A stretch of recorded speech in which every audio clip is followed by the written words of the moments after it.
दोस्तों आज अपना न्यू लेक्चर लेकर आए जो कि चैप्टर नंबर 1 का होगा। चैप्टर 1 किसका? क्लास 12 का। और चैप्टर नंबर 1 क्या है? विद्युत आवेश तथा क्षेत्र। विद्युत आवेश तथा क्षेत्र। अब इसमें एक नेक्स्ट टॉपिक क्या होगा? तो नेक्स्ट टॉपिक हम लोग का है बहुल आवेशों के कारण बल। बहुल आवेशों के कारण बल एक इसका और नाम होता है कारण। बहुल आवेशों के कारण बल एक और टॉपिक, इसका एक और नाम होता है। देखो अगर इसको इंग्लिश में बोलना चाहे तो force due to multiple charge, यानी मल्टीपल चार्ज के कारण हम लोग फोर्स पढ़ेंगे। इसका एक और नाम होता है क्या? तो अर्ध्यारोपण का सिद्धांत। अर्ध्यारोपण का सिद्धांत, तो ये दूसरा इसका नाम हुआ। तो हम लोग इसके बारे में पढ़ेंगे और ये टॉपिक पढ़ लेने के बाद आप लोगों को अगर 3 आवेश होगा तब भी बल निकाल सकते हैं। 2 आवेश हुआ, 2 आवेशों के बीच तो हम लोग अगर Q1 और Q2 कितनी दूरी पर है? r दूरी पर, तो बल तो निकाल सकते हैं। K होगा, Q होगा, Q2 होगा और r स्क्वायर होगा, यानी Q1 का मान चाहिए, Q2 का मान चाहिए और r का मान चाहिए। उसके बाद K का तो मान पुट कर सकते हैं 9 × 10 के पावर 9। इतना करने के बाद हम लोग को 2 आवेशों के बीच बल निकल जाएगा। लेकिन अगर ऐसी स्थिति आ जाए क्या कि मान लेते हैं एक बीच में है Q0 और इसके अगल बगल में 4 आवेश है, Q1 है, Q2 है और Q3 और Q4 है। क्लियर? अब कोई पूछ दे रहा है कि Q0 पर कितना बल है इन सब के कारण, यानी Q1 के कारण, Q2 के कारण, Q3 के कारण, Q4 के कारण Q0 पर कितना बल है। तो निकालने के लिए हम थोड़ा सा परिभाषित कर रहे हैं। समझ में आया? तो 4 बल हुआ, यानी 2 या 2 से अधिक हुआ तो हम क्या करेंगे? बहुल आवेशों का कारण बल का जो हम लोग सिद्धांत बता रहे हैं उसका सहयोग लेंगे। तो क्या बताएंगे इसमें? इस पर इसका हम कथन लिख रहे हैं, लिखित फॉर्म में क्या लिखा जाएगा? तो लिखिएगा कि बहुल आवेशों के कारण बल, बहुल आवेशों के कारण किस पर? किसी आवेश पर कारण परिणामी बल। अभी मिटा देते हैं, उसके बाद समझाएंगे। परिणामी बल यानी Q1 भी लगाएगा ना, Q2 भी लगाएगा, Q4 भी लगाएगा, तो सबके कारण Q0 पर परिणामी बल। तो बहुल आवेशों के कारण किसी आवेश पर, किसी आवेश पर क्या? परिणामी बल। परिणामी बल अलग अलग आवेश, यानी इसके कारण बल देख लीजिए कितना होगा, इसके कारण बल देख लीजिए कितना होगा, इसके कारण बल देख लीजिए कितना होगा। अलग अलग आवेशों के कारण, अलग अलग आवेशों के कारण बल के, अलग अलग बल के कारण बल के सदिश योग कर लीजिए। सदिश योग करने के बाद जो आएगा वही क्या होगा? परिणामी बल का मान होगा। सदिश योग के बराबर होगा, योग के बराबर होगा, बराबर होता है, लिख लीजिए। तो ये कथन हुआ किसका? अर्ध्यारोपण के सिद्धांत का। अर्ध्यारोपण का कोई सिद्धांत बोले तो इसका मतलब क्या होगा? बहुल आवेशों के कारण किसी एक आवेश पर बल अलग अलग आवेशों के कारण सदिश योग के बराबर होगा। तो इतना कर लीजिए। अब इसमें एक टॉपिक आया क्या? सदिश योग। इतना नोट कर लीजिए, उसके बाद हम सदिश योग समझा रहे हैं। कर लीजिए, बहुल आवेशों के कारण बल नीचे लिख लीजिए। ठीक है, अब आते हैं। इतना हो गया। अब हम लोग किसकी चर्चा कर रहे हैं? सदिश योग, क्योंकि इसमें एक वर्ड आया है। ये तो क्लास 11 का टॉपिक है, लेकिन जब तक ये ना समझिएगा तब तक ये पूरा का पूरा समझ में नहीं आएगा। अगर किसी को सदिश योग मालूम है तो आगे बढ़ सकता है, कोई दिक्कत नहीं है।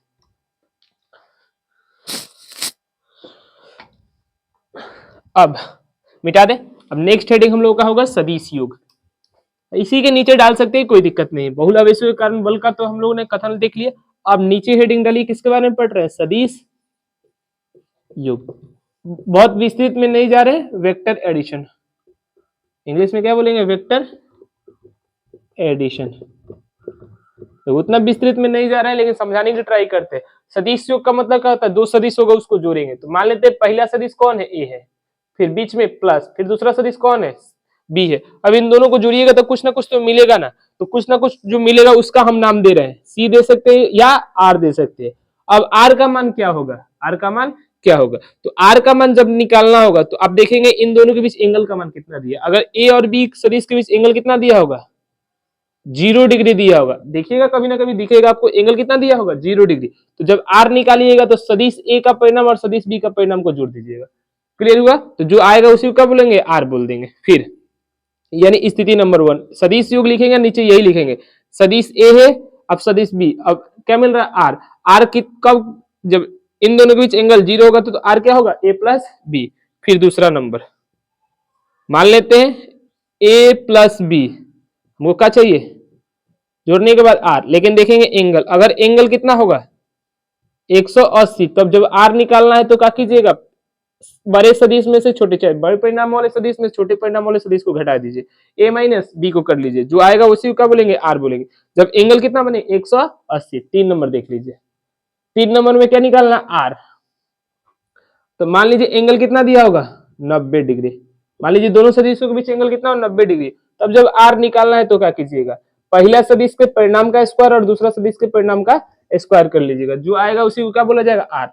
चौथा नंबर, अब मान लीजिए एंगल कुछ 30 डिग्री दिया है, चाहे एंगल थीटा दिया है, तो हम लोग आर निकालने का फॉर्मूला क्या पुट करेंगे, A square plus B square plus 2 B cos theta. Clear हुआ, तो इतना नोट कर लीजिए, सदिश यु की बातें थी। हम क्या बोल रहे हैं कि अगर दो सदिशों के बीच एंगल 0 होगा तो आर निकालने के लिए ए प्लस बी, अगर दो सदिशों के बीच एंगल कितना होगा 180, तो आर निकालने के लिए ए माइनस बी, अगर दो सदिशों के बीच एंगल कितना होगा 90 होगा, तो परिणामी निकालने के लिए A square plus B square root under, angle अगर थीटा ही दिया होगा तो ये फॉर्मूला पुट कर देंगे। क्लियर हुआ। अब जैसे बचपन में हम लोग 2 प्लस 3 कहते हैं तो कितना आता था 5, लेकिन ऐसा नहीं करेंगे, इस सदिश जब भी होगा तो एंगल देखेंगे, अगर एंगल 0 हुआ तो ये करेंगे, एंगल 180 हुआ तो ये करेंगे, एंगल 90 हुआ तो ये करेंगे, अगर एंगल थीटा होगा तो ये करेंगे। क्लियर, चलिए नोट कर लीजिए सदिश योग के नीचे। इतनी बातें हो गई, अब बढ़ते हैं आगे। और जब भी सदिश राशि को लिखते हैं तो याद रखिएगा उसके ऊपर वेक्टर का सिंबल लगाते हैं। अब दूसरा टॉपिक अब बहुल आवेशों का गणितीय रूप देखते हैं। हेडिंग डाली बहुल आवेशों का गणितीय रूप। बहुल, यहीं पर कर देते हैं उसी को, बहुल आवेशों के कारण बल, अब इसको हटा देते हैं, बल का गणितीय, बहुल आवेशों के कारण बल का गणितीय रूप। तो जब भी कोई पूछे तो एक चित्र बनाएंगे, चित्र में क्या, एक कार्तीय तल बनाएंगे, कार्तीय तल में 3 बिंदु बनाएंगे, एक बिंदु पर किसको मान लीजिएगा, क्यू नॉट को, और यहाँ अगल बगल 2 आवेश को मान लीजिएगा, Q1 और Q2 को। एक और आवेश मान सकते हैं Q1 को, लेकिन कोई जरूरत नहीं। अब सबका स्थिति सदिश डिफाइन कर लेंगे, समझ में आ गया। y x, इसमें 3 बिंदु, एक बिंदु पर Q0 है, दूसरे बिंदु पर Q1 है, तीसरे बिंदु पर Q2 है।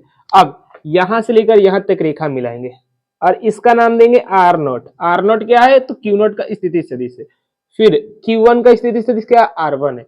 फिर Q2 का स्थिति सदिश क्या है, R2 है। अब बल निकालेंगे, बल किसके किसके बीच, Q2 और Q0 के बीच, फिर किसके बीच, Q0 और Q1 के बीच। तो बल अगर दोनों परिणाम दोनों का समान नेचर है तो प्रतिकर्षण होगा, लेकिन मिला देते हैं रेखा, प्रतिकर्षण आकर्षण को नहीं दिखाते। अब देखिए इस विस्थापन का नाम देंगे, इधर से कर रहे थे विस्थापन का नाम दे रहे, 1 से 0 की तरफ जा रहे थे, R10। क्लियर हुआ, चलिए R10, और बल की दिशा भी यही है। बल का नाम क्या हो सकता है, तो बल का नाम F01। F01 का मतलब आप लोग को पिछले वीडियो में समझाए थे, फिर समझा देते। Q0 पर Q1 के कारण बल जो है F0 0 है। फिर Q2 और Q0 के बीच का बल, ये लाइन से बता रहे, ये विस्थापन की दिशा हेड है और इसी की दिशा में कौन होगा, F02 होगा। ये हेड से समझ में आ रहा है, तो 2 हो गया। ये चित्र बनकर तैयार हुआ किसके लिए, बहुल आवेशों के कारण बल का गणितीय रूप के लिए। तो चित्र इतना बना दीजिएगा। अब आपसे कोई पूछेगा क्या, Q0 पर परिणामी बल, तो Q0 में पर परिणामी बल निकालने के लिए सबसे पहले आप लोग निकालिएगा Q1 के कारण। अब लिख लीजिएगा यहाँ ऊपर गणितीय रूप। देखो अब चित्र बनाए तो क्या करना पड़ जाएगा, वर्णन, वर्णन कर लीजिएगा। वर्णन में क्या, इसका नाम है x, इसका नाम है y, तो क्या बोलेंगे, एक्स वाई तल में, एक्स वाई तल में तीन आवेश कौन कौन, Q0, Q1 एवं Q2 है। क्लियर हुआ। एवं क्रमशः स्थिति सदिश, मतलब तीनों का क्रमशः स्थिति सदिश। Q0 का R0 लिखेंगे पहले, स्थिति सदिश। Q0 के लिए R0 लिखेंगे, Q1 के लिए R1 लिखेंगे एवं R2 लिखेंगे। ये सब क्या है, स्थिति सदिश है, R2 है। इतना हो गया। एवं बल, एवं F01 चाहे F01 क्या है, Q0 पर Q1 के कारण बल, Q1 के कारण बल, एवं F02 Q0 पर Q2 के कारण बल है।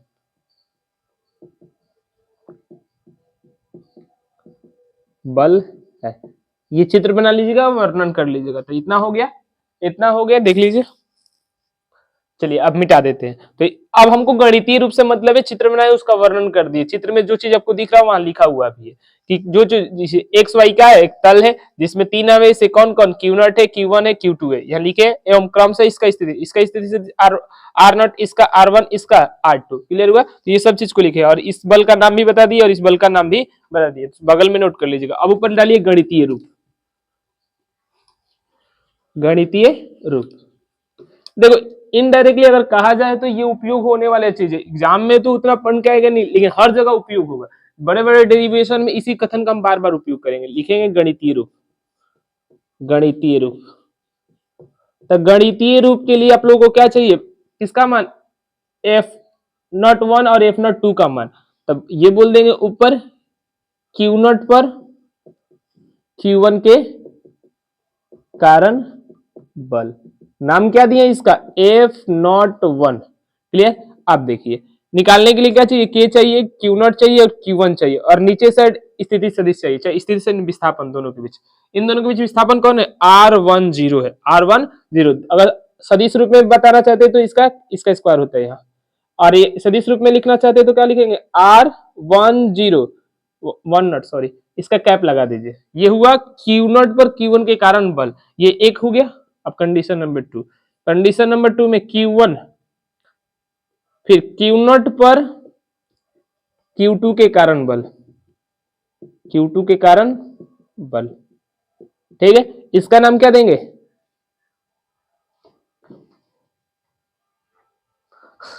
हमको लगा वीडियो स्टार्ट ही नहीं किए। ठीक है देख लीजिए, F02, इसका नाम K, Q0 और यहाँ Q2, और यहाँ क्या लिखेंगे, देख लीजिए, यहाँ 2 से 0 की तरफ जा रहे हैं तो क्या लिखेंगे, 2 0। बल का नाम क्या है, नॉट 2, चाहे 0 2 भी बोल सकते हैं, कोई दिक्कत नहीं, 2 नॉट।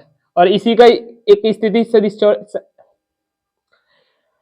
एकांक सदिश ले लीजिए इसका कैप। अब देखो बलों की संख्या कितनी आ गई। अब यहाँ डायरेक्ट पूछा जाएगा Q0 पर, यहाँ इसके बाद तीसरा स्टेप क्या बोला जाएगा, Q0 पर परिणामी बल, परिणामी बल। तो परिणामी बल देखो, इसकी दिशा इसके तरफ है, इसकी दिशा इसके तरफ है, तो परिणामी बल दोनों का सदिश योग कर लीजिए। तो परिणामी बल का नाम क्या होगा, Fnet। Fnet निकालने के लिए ये सदिश है, ऊपर इस वेक्टर का सिंबल लगा दीजिए, ये एक सदिश है तो इसका वेक्टर सम कर लीजिए, प्लस F। अभी यहां से कुछ क्लियर नहीं होगा, जितना क्वेश्चन बनेगा उतना ही क्लियर होगा। ये दोनों कर लीजिए, इन दोनों का मान रख दीजिए, इतना नोट कर लीजिए, उसके बाद मिटा रहे। नोट करने के बाद फिर पुनः लिखना है आपको। बोर्ड छोटा है, थोड़ा सा एडजस्ट कीजिए, समझ में ये गारंटी देते हैं पूरा आएगा। आप लोग साथ साथ नोट कर लीजिए, नोट कर लीजिएगा। उसके बाद वीडियो को पॉज कर आपको फिर पुनः यहाँ से समझना पड़ेगा कि हम क्या बोल रहे हैं। तो यहाँ किसका मान पुट करना है, F01 को। अब F01 बोल रहे हैं, कभी 0 बोल रहे हैं, तो उससे कोई दिक्कत नहीं है, नॉट भी बोल सकते हैं, 0 भी बोल सकते हैं। F01 सदिश प्लस F02 सदिश को दोनों को जोड़ेंगे, दोनों का मान तो निकाल दिए। तो आपको यही कंडीशन दोहराना भी, अगर क्वेश्चन बोलेंगे तो मिटा दे। चलिए अब Fnet नीचे लिखना है, Fnet बराबर कितना, उसका मान कितना आया था, यहीं पे लिखे थे, K Q0 लिखे थे, यहाँ Q1 लिखे थे, और यहाँ R10 का स्क्वायर, और यहाँ R01 कैप, बीच में प्लस फिर K Q0 और यहाँ Q2 नीचे साइड R20 का स्क्वायर 20 चाहे 20, फिर इसका कैप, ये दोनों का कर लेंगे, ये हम लोग का क्या हो जाएगा, यही है गणितीय रूप। यही क्या है, यही जो है इसका बहुल आवेशों के कारण बल का गणितीय रूप है। अब इसको एक रूप में लिखना चाहते हैं, एक पद में लिखना चाहते हैं, तो यहाँ फिर से एफ नेट लिख लीजिएगा। अब देखो प्लस के सिंबल के लिए आता है मैथ में सिग्मा, सिग्मा आता है, सब में कॉमन क्या है, के है और क्यू नॉट है, यानी जिस आवेश पर बल लग रहा है उसको बाहर निकाल लीजिएगा। फिर अंदर कौन कौन बच गया, एक क्यू बच गया और दूरी बच गया, और इस दूरी का एकांक सदिश बच गया। अब दूरी देखेंगे कौन परिवर्तन हो रहा है, 1 परिवर्तन होता है, 0 तो फिक्स है, तो जो परिवर्तन हो रहा है उसको आई मान लीजिए। और यहाँ Q1 है, यहाँ Q2 है, तो इसको भी यहाँ आई मान लीजिए। फिर यहाँ देखिए नॉट तो परिवर्तन नहीं हो रहा है, यहाँ दूसरा वाला परिवर्तन हो रहा है, यहाँ कैप। तो देखो जो परिवर्तन हुआ उसको हमने क्या मान लिया, आई मान लिया, और आई स्टार्ट कहाँ से हो रहा है, 1 से, और कहाँ तक जा रहा है, 2 तक, दिख रहा है 2a तक जा रहा है। तो ये इसका एक रूप हो जाएगा। तो दोनों का दोनों क्या है, बहुल आवेशों के कारण बल का गणितीय रूप है। तो हम उम्मीद करते हैं आपको पूरा का पूरा समझ में आया होगा। अगर फिर भी आपको समझ में नहीं आया होगा तो कमेंट जरूर कीजिएगा कि सर यहाँ समझ में नहीं आया, चाहे भैया यहाँ समझ में